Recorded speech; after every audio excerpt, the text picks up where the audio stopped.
भगत तो भगत था, उसने पूछ लिया प्रभु आप अचार कैसे डालते हो?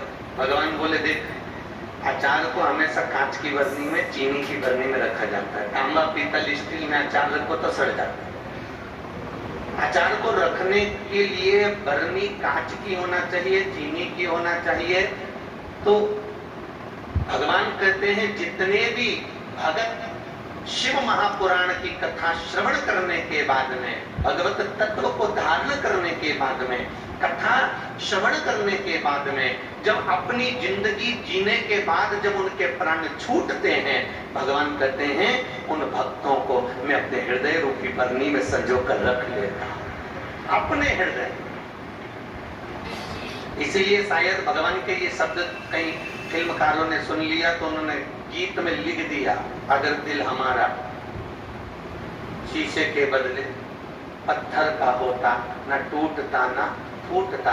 अर्थात ये सिद्ध है कि भगवान का जो हृदय है, भगवान का जो चित्त वृत्ति है, भगवान का जो दिल है, अर्थात भगवान का जो हृदय है वो कांच की बरनी है, और उस कांच की बरनी में सारे भगत उसके अंदर बैठे आचार के रूप।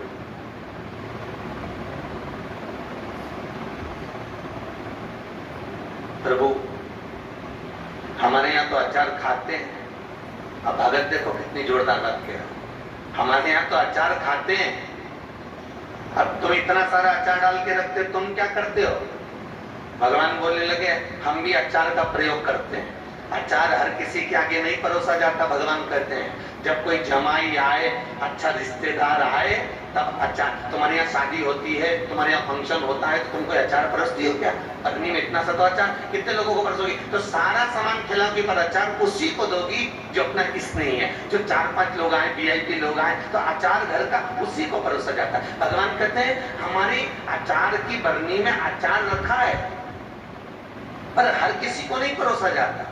भगवान कहते हैं हम देख लेते हैं जिस नगर में, जिस गांव में, जिस क्षेत्र में भजन कम होता है, सत्संग कम होता है, संकीर्तन कम होता है, अचार की बरनी खोलकर एक अचार की फांक निकाल कर उनके बसी क्षेत्र में पटक देते हैं और लोग चाटना चालू कर देते हैं। तो 7 दिन अचार की बरनी यहीं खुली।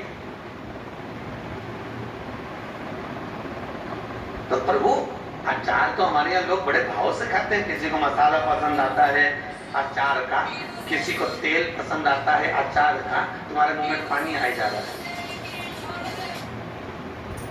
किसी को मसाला पसंद आता है, किसी को तेल पसंद आता है, किसी को फांक पसंद आती है। सबका खाने का तरीका अलग अलग होता है। अचार सबको अपने अपने मन अनुसार चाहिए। तो भगवान कहते हैं ये अचार की बरनी में से जो मैं अचार की फांक पृथ्वी पर फेंकता हूँ, अर्थात जहाँ सत्संग होता है, ये अचार की बरनी जब खुलती है तो दुनिया के लोग जब अचार खाने के लिए सत्संग में पहुंचते हैं, भक्ति का अचार जब वो चाटते हैं, तो किसी को भजन में आनंद आता है, किसी को कथा में आनंद आता है और किसी को प्रसाद चाटने में आनंद आता है। यहाँ भी अलग अलग तरह से प्रसाद खाया जा रहा है। यहाँ भी अचार को अलग अलग तरह से लिया जा होता है, बड़ा तरल होता है, कहीं पे भी बह जाता है। तो ये नाच रहे समझ लो अचार का तेल है।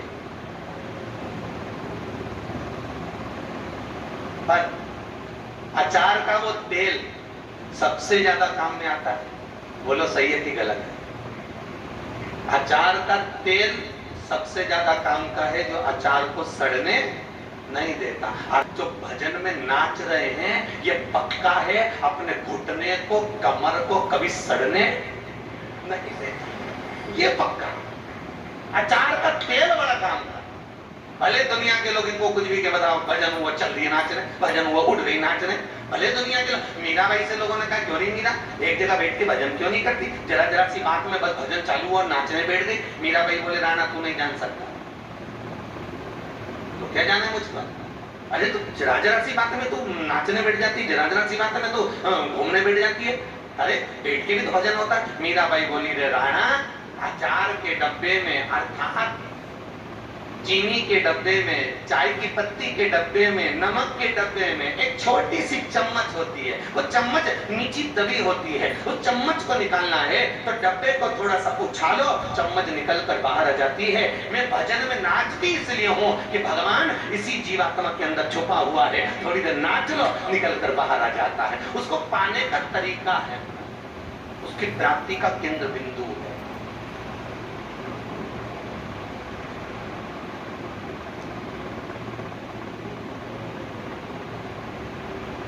और जब